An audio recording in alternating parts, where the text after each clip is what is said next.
Hi, I'm Alex Archbold, and I've been buying and selling antiques since I was 9 years old. From basements to scrapyards, I'll look just about anywhere I can to find lost antiques and collectibles. And sometimes I'll go big and buy everything. With my wife and kids, we run an antique shop in Edmonton, Alberta, Canada, filled with some of the most unique items we can find. I never know what's going to happen or who I'm going to meet. This is our life, this is our adventure, and this is Curiosity Inc. I'm home, honey.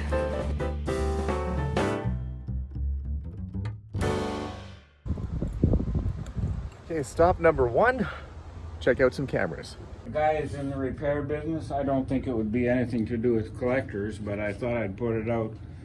Okay. In case I've got cases and things. Guys want to work on cameras, you know? Right, if you need extra lenses Yeah, or and parts these are and pieces. extra. Flash handles. And I got a whole box full of flash things there. yeah, you got, I remember when I was here before. There was John Deere up there, and it disappeared right up here. Where Oh, yeah, this yeah. is- Yeah, you this sold was your... John Deere, and it went, so I put some cameras in there to make it look good. Well, it's good that you're making some sales. And you have this organized more or less. These are all Polaroid. That whole shelf is Polaroid up top there. And then these continue over to Polaroid, the older. The whole thing, right across. Right across, okay. Except for a little couple on the bottom corner here that aren't probably. Oh, I see, like most the of 'em- Kanikas. A couple of things in the corner here aren't Polaroid because I couldn't get them in, but the rest all are. And so, were you you weren't a photographer by trade? You just No, did this as a my hobby? son is. Your son, okay, maybe he was inspired by your collecting. No, I didn't have my collection when he started his thing. And I noticed, I don't remember seeing the folding cameras over here, but maybe... Well, unless I turned the light on, there's a special light for them, but they were here. Okay. Anyway, if we come to a situation, I would give you a list. I have a printed list Okay. like this Of all your... of all of them. So that's everything that's in there, and... Like there's 28 pages of cameras here. Wow. Well, I know when you were doing your layout, I mean, Yeah. you started, I guess, kind of with the older ones. Well, that corner is Kodak. The whole. Is it okay if I slide the glass?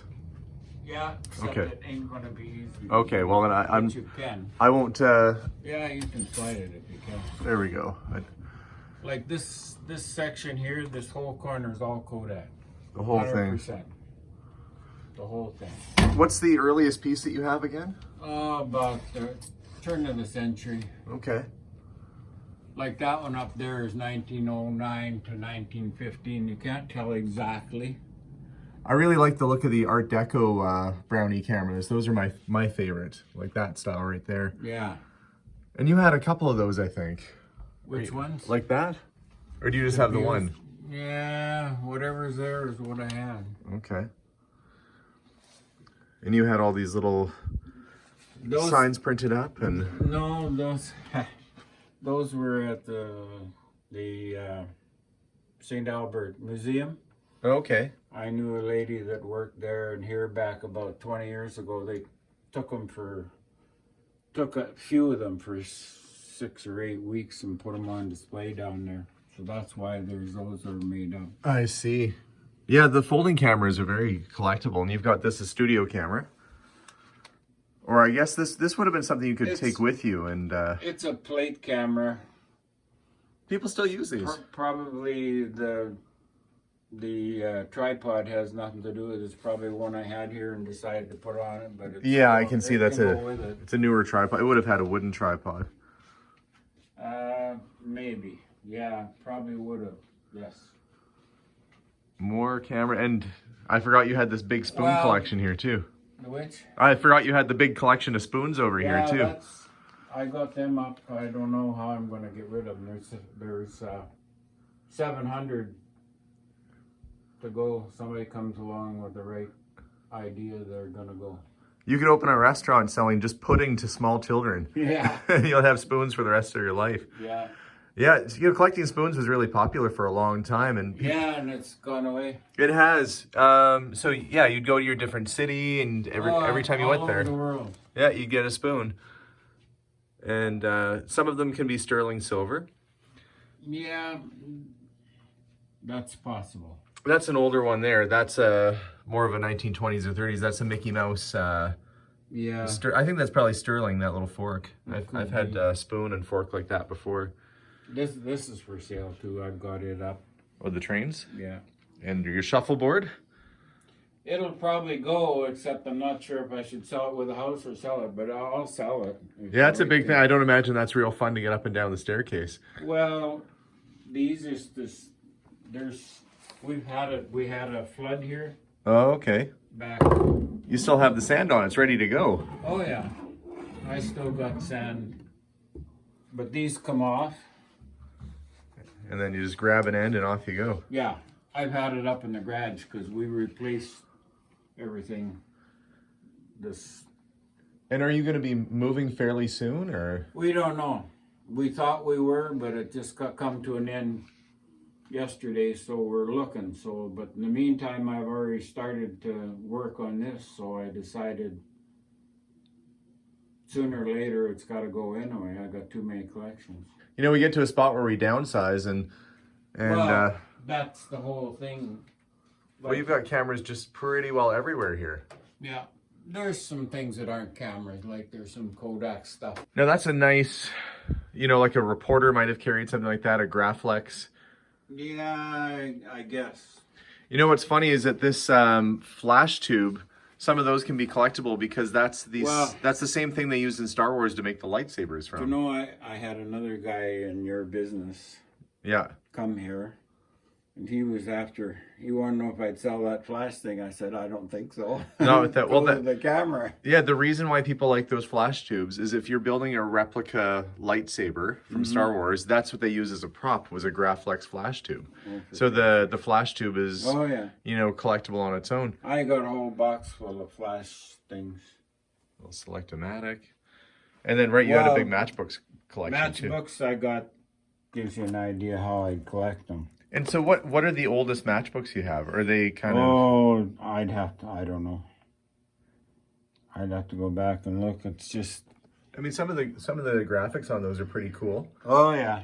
People do collect, you know, gas stations, service stations. Oh, there's restaurants. These are from all over the world as well. Like we've been going to the States for 15 years, and I got stuff here that goes back. One of the first things I bought when I was a kid as a collectible was a book of matchbooks from the 1920s to 40s at a garage sale. And I thought it was so neat because of all the places like the Brown Derby and, you know, Joe DiMaggio's restaurant and places that weren't around. Somebody, Hudson Bay. Yeah, that would have been an awfully big bottle of whiskey. That is, what, 86.8 proof, and it's a gallon. 125, 1.25, I think it is. It's just... I should have come to negotiate with you after you finish this off. I might get myself a better deal. Through the bar, through the secret door, into the crawl space. Like there's a couple of these I want to keep, but they're already in the collection, so... Oh, those are just doubles? Yeah, these are duplicates. The handle and a couple of Polaroids and a couple there, but... Okay. Basically, they can go... These there be... I've got a list of them. There's about 3 of these and 4 of those, and you know they're duplicates. They're not worth a lot. But... And then the leather cases and stuff are in bins or boxes around here somewhere. Oh, there we go. So everywhere. There's 2, 4, 6, and then these are. The problem was that some of these things came in big cases, and I don't know what you do with them. But right. This is all. Well, it would take a while to go through, but yeah, at least you have them in the basement here. Yeah, and that's, like I say, it would be something we'd have to work on so that we both got control, or so that you have at the other end. Well, if you want. Well, I'm kind of just, you know, in awe of the size of this thing, too. I've got a pretty big one at the shop right now. Maybe. But, yeah, I've got a panoramic. But the Kodak Century's a nice piece. Like this on the front had black stuff on it. I took it out and took it off and stained it up so it looked as close to this color as I could get it. Yeah, no, you matched it up really good. And this, what it really is somebody's taken this and changed it to an electronic... oh, shutter? Yeah. Okay. Yeah, so you hook it up. I don't know what tube, but something electrical. This goes to here and hooks to the shutter, which is Where did this one come from? Do you know the history of it, like where it was used? South Dakota. South Dakota, okay. A friend of mine found it in a store down there. Costs a few $100 just to get it here. Oh, this is. Oh, I bet. Yeah. Yeah. It cost me as much money to get it here freight-wise back then as it was worth. Yeah. And it's it tilts as well. It looks like it's got a lot of adjustable. Oh yeah, this thing, you crank this wheel here and it'll tilt like this, and this thing moves. And what would have where would this have been set up originally? Oh, I don't know. Like in a studio, or this is not something you would have. Studio camera. It would have had a hood at the back for taking pictures. It's a plate camera, 8x10 glass on the black. And you don't have the hood for it, I take it. No. It's just cloth anyway. It's just black, sort of heavy cloth. Oh, I know what I was going to show you. If whoever is interested wants to know. See, this is set up so that it I see. would electronically move the shutter. Right. Yeah. I think someone who's going to get this, well, there are people who use them, but it might end up just being a display piece in a home. I'm sure. Well, that was a lot of cameras that will now be coming to my store. That's right. I agreed to buy that gentleman's entire camera collection. Whew. Well, you know, that's going to take up a lot of space. So I'm going to have to get really busy getting rid of some stuff around the shop. I better get creative here quickly. But what a collection. A lot of those items are kind of more on the basic or entry level scale, but there are quite a few real gems in there. So I'm kind of glad to have it. I'm not even done my errands for the day. I got to get back to the shop here. And made a quick pit stop at my store to pick some items up that need to go out to customers, and got a phone call on the way with some folks that have some stuff for sale.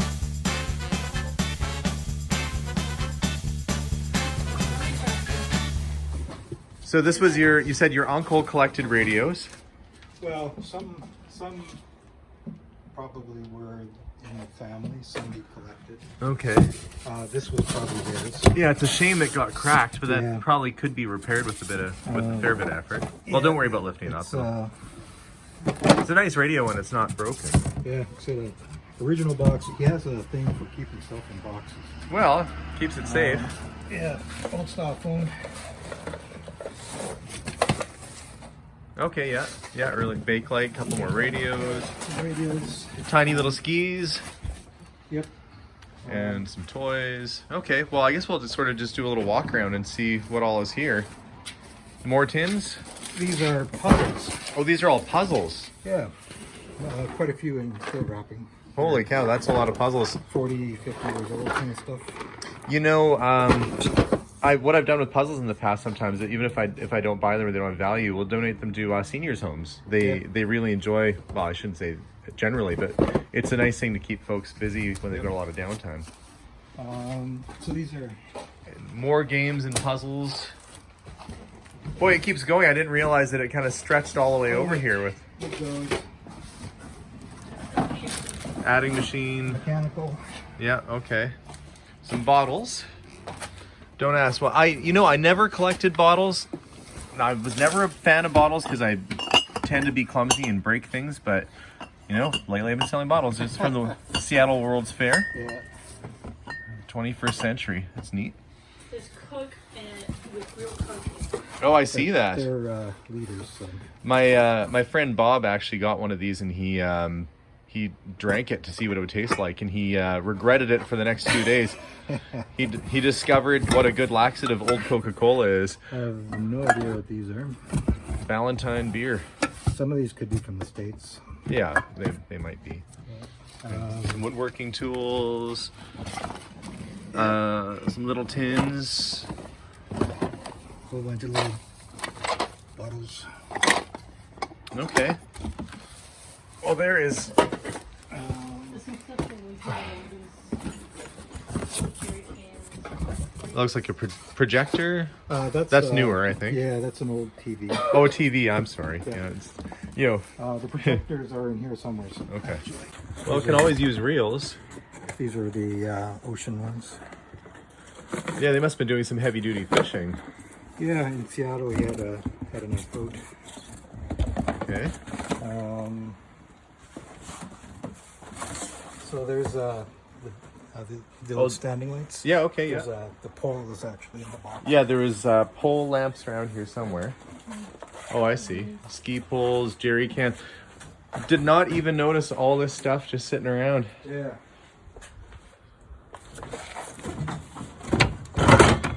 Portable little Here's the pole. chairs. Oh, yeah. We not only picked up some items from the garage, which I am packing like cordwood into the back of my car, I have to find a solution to house all this because these kind folks gave me the whole works. So that'll be a future problem for a future day, but for now we're gonna load up the Buick and get as much in there as we can. Okay, let's see what we did.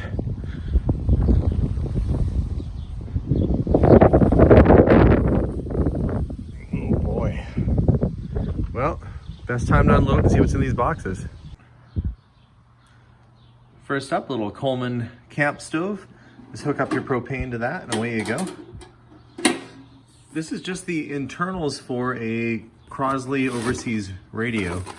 Don't know where the shell of it is. Maybe it'll turn up in one of the other boxes as we go through them later, but there's the dial. There's the face. And tubes and everything, but no important part, no body. But sometimes you find the bodies and they're missing the inside, so I'm gonna keep that for a little bit, see if we find a match for it. These were neat sort of variety boxes full of stuff.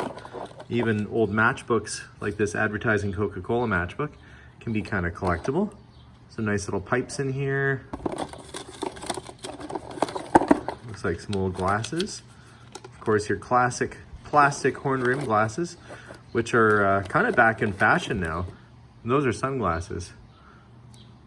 But you find a nice pair of vintage Ray-Ban or something, you might be looking at a bunch of money. Not sure what brand those are. They are, oh, they're Polaroid, American Polaroid day glasses. Too bad one of them is cracked. But new lenses aren't the worst thing to get put in. Looks like there's some lighters in here too. I love going through variety bins.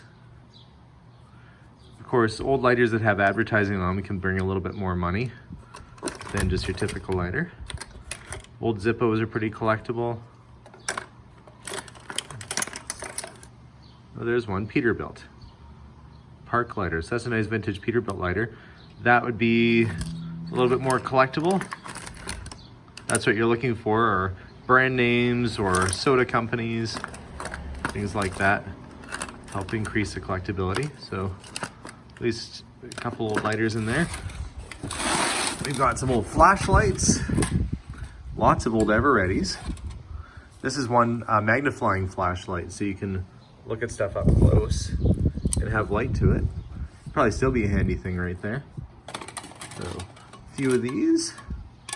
Nice old flashlights. There's always people looking for those. More old glasses. And are they horn rimmed? Yep. I always sell these. I sell the heck out of these old glasses. People like them. What can I say? Sometimes they're solid gold too. What we have, just a whole mix of stuff in here. Radio Shack flashlight. Somebody had a Peterbilt at one time, so they got the lighter and the clip probably around the same time. Seattle Seafair Skipper, 1958. That's kind of cool. It's got the old style race boat on it too. I've got a friend who collects old boats and racing items. I bet he'd really like that. My friend Kelly. I might keep that aside for him. It's a neat piece. Parts from old pocket watches. Look at that, it's beat all to heck and it still works. The back is probably in there too. Who would have thought that, you know, this beaten up rusty looking pocket watch would still work? That one's not going to go. It doesn't have the hairspring in it. Chauffeur's license from 1956, British Columbia, and there's one from Alberta, 1950. You had to have that if you were driving taxi or driving people around. That was your license that you'd wear, 1949, a little earlier. Some skeleton keys. A little pen. Schaefer skip cartridge. It's kind of neat that it's visible. Keychain tag from 1953. Nice little Smith Corona typewriter. I like that aqua and white color. Very 1950s, early 60s sort of looking. It almost looks like it was maybe...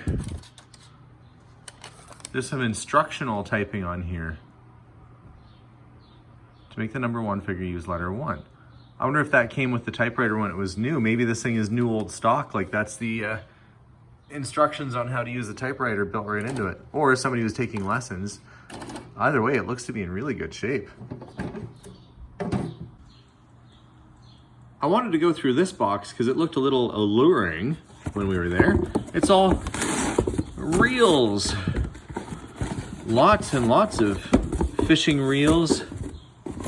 They said there's some really big ones in here too. That's in great shape. Pen reels. And back in 1958, that was $16. That would have been a pretty expensive reel. It's nice it's got the green Bakelite knob on it. The original box. There's a fishing guide or pen reel catalog. I'd be a happy kid to pull that big sucker out of the water. Boy. Okay. It's really nice to get old reels with their boxes. And if they have nice Bakelite bits on them and they're in really good condition with the papers, they can be fairly collectible. Oh look, there's a whistle for you. There's some ink, which does not go bad. There's some fishing lures in here. Make your own index tabs. That's less exciting. Boy, it's always fun going through these variety boxes and seeing what you might find. You never know what's going to be lurking at the bottom. This seems to be a mix of fishing and randomly some pen ink, but you know, rods and reels are pretty collectible. Ended up with a few old radios. These are radio alarm clocks. Was a shame about this Admiral, which is a radio and a turntable, as something heavy got placed on top and it broke the Bakelite. Now that is repairable, but you're gonna see the repair. There's no way to get that done just perfect, but I will try and repair it as best I can. At least it looks like most of the pieces are here for it, so there's hope. And let's just move this arm out of the way, get an idea of what year this was packed up. This old radio was packed away in, where's the date? 1967. Well, that's been packed up for a really long time. Probably got broken and then stashed, but needs a new cord. They get brittle over the years if you don't take care of it. And this one probably didn't have the best storage, but you know, it generally looks like all the pieces are here, and I bet it probably would work with very little effort. I'll piece it back together. At very least, it'll make a nice display. Somebody might put that in their office or room on display. It's a cool looking thing. This old blue suitcase was kind of cool. It has old travel stickers on it. Niagara Falls, Canada, Canadian Pacific. Anyway, it's just a nice old suitcase. Actually, it looks good in the back of my car. There's all kinds of fun stuff in here too. Ansco Flex camera. That has a little pop-up viewfinder on it. Drink Wink soda advertisement. 200 mile per hour hydro race in Tampa, Florida. That's another cool piece, and here's another one of these badges. So somebody must have been into boating. I think he mentioned that they were. Sunbeam Shave Master. Comb and cutter. This looks like it's going to be a razor in a nice little Bakelite box. Yes, it is. Nice little Gillette. Really good condition with its box. Everything right now is just kind of mixed up, so I'm going to have to go through and put it all back together. Let's see, some tiny little bottles. These look like the excessively expensive hotel liquor bottles that you get. Did you touch the liquor bottles? No, why do we get charged $4,000 for our stay at the hotel? It's because you touched these tiny little alcohol bottles. Somebody's little collection there. Unless they're medicine bottles with kind of skulls and crossbones on them and stuff, little bottles like this aren't terribly valuable, but sort of novelty pieces either way. What's at the bottom here? Polish driftwood. Okay. The 50s little pot there. Another little alarm clock. Dr. Scholl's foot powder, still in there too. This looks like a travel alarm clock is my guess. Yep, that's what it is. Seth Thomas, good brand. Little medicine bottles and tins full of screws and nuts and bolts. And what's in this box? This American flag kind of intrigued me. If they had boats, this was probably on one of their little one of their race boats at some point. It's got the nautical anchor, stars and stripes. Fairly old. I'm guessing it's from the 40s or 50s to match the nautical pins and stuff that were in here. Little wood plane. Good luck, kitty piggy bank. Winking at you. What else? Playing cards, because you never know. Razor blades. City of London. Looks like a little wallet or a coin purse. It feels empty. These are all little leather wallets, so that feels like a compact. That's a mirror.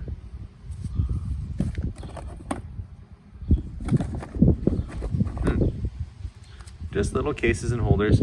Too bad the Burke's ring isn't in there. Burke's is pretty good quality. That's like the Canadian equivalent of Tiffany, or was at that time anyway.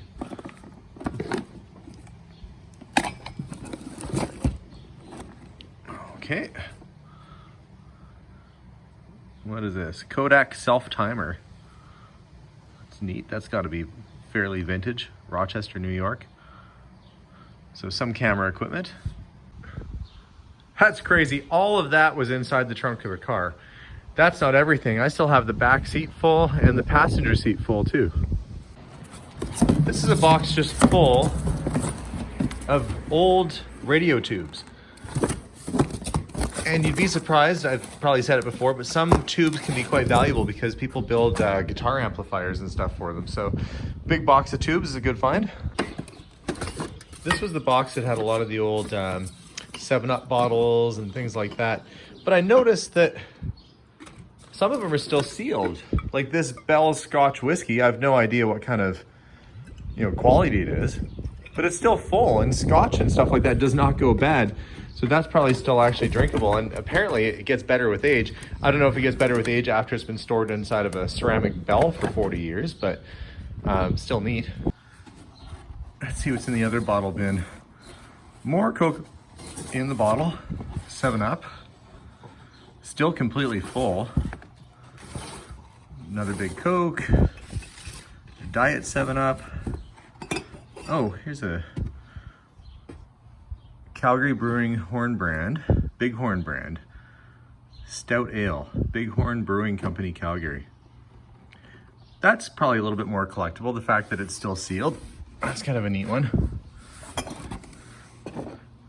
Cock and Bolt Ginger Beer, Moscow Mule Mixer. And I asked why all this stuff was still sitting unopened. And they said at some point they were just thinking about getting around to it, never did. Ended up in the basement and buried for all these years. Serve like champagne. What is it? Champale. Virginia Champale. And cans, like the first cans of beer, Ballantine beer. Oh, there's another one in there too.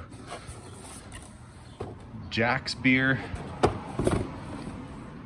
Labatt IPA. It's crazy these are all still completely full. And yeah, beer does not get better with age. Here, this Ortlieb's premium beer. It's not open, but it's dissolved about 75%. So the rest of it's pretty well gone. Schweppes Bitter Lemon. It's always better to get the soda bottles because they have more of a hope of selling than the certain types of beer. Okay, well that's interesting. It's all still completely full. Like if you didn't know better, that doesn't look like it's dissolved at all. That Coke is still full right up to where it should be. Here, Women's Companion, 1960. Knitting magazines. Women's Weekly. Wonderful knitting for all the family. So this looks like it's all knitting related. Yep. She's all snuggled up on her freshly knit blanket. But knitting is still a fairly popular hobby, so even old knitting magazines like that are going to have a buyer for them somewhere. Well, that was a really big haul today. From the camera collection this morning to the garage full of antiques in the afternoon. You just never know what you're going to come across when you head out for a day. Now I've got the work cut out for me to try and find homes for everything and maybe room at the store. Thanks for watching today's episode, guys. I'll have the cameras hopefully out of the shop in the next week or two if you're interested in those. Otherwise, stay tuned for more episodes. Subscribe if you haven't already, and we'll see you all soon. Bye for now.